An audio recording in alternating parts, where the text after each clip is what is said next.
Everyone envied Amara Cole's life, the love, the comfort, the man who seemed to arrive just when she was tired of surviving. No one knew that the happiness she lived in had already ended once before. Amara Cole was a proper Lagos babe, a hardworking woman with strong spirits. Every weekday, she stood behind the counter of a busy commercial bank on the island, smiling politely at customers while counting other people's money. She closed late, navigated Lagos traffic on one heel, spent money home and lived modestly. Her dreams were simple: stability, peace, and a man who wouldn't complicate life.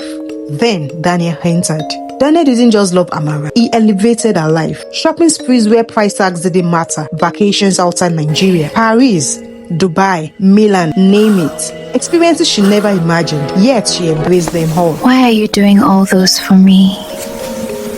Because I don't have much She laughed. time. She didn't know it wasn't a joke. They married quietly.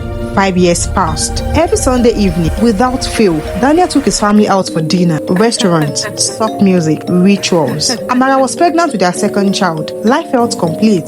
Daniel never spoke about relatives. I don't have a family, he said simply, just a few friends. Even those friends didn't know much about him. No childhood stories, no hometown visits. Amara accepted it. Love had already given her enough.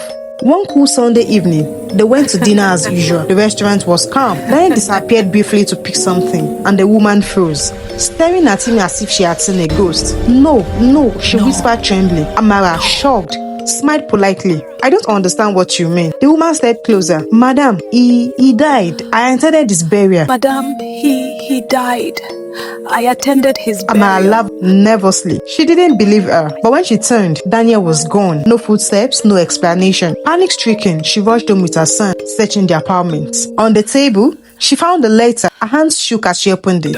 I died after a brief illness, a year before we married. My mother begged God for grandchildren before it was too late. She's alive in Ibadan, the town of van roofs. Go to Oje's side. Ask for Mama Adeyemi and tell her you're looking for Kunle. That's what she always called me. I came for lineage, but I found love. Please, forgive me. Screams tore from her throat. Tears fell. She collapsed to the floor, fainting in shock, and as the letter hit the floor, the room wasn't empty anymore. Amara woke in pain. Her screams filled the house. Nana, a house help, rushed her to the hospital. The labor was premature, forced by the shock and fear coursing through her body. Hours later, she held a tiny healthy baby. Relief washed over her, but so did a determination. She needed answers.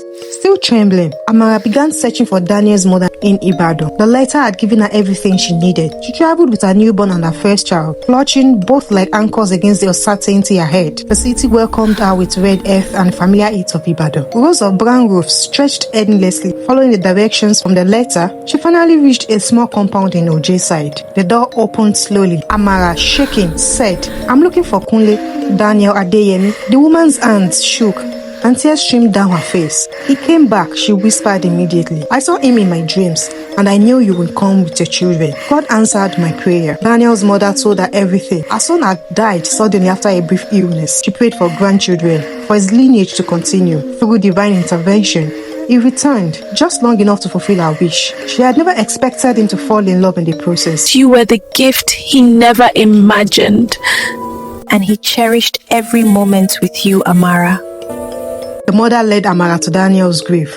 Fresh earth, simple yet sacred. Amara knelt, touching the tombstone, whispering thanks for the life he had left behind. Amara returned to Lagos, stronger, quieter, changed. Her children carried the fulfilled prayer of a mother and son she never met in life. Her life was richer, heavier, and more mysterious than any ordinary love story. Some people enter your life not to stay. They come to complete something unfinished and leave once the prayer is answered. Love, in their case, was a side effect.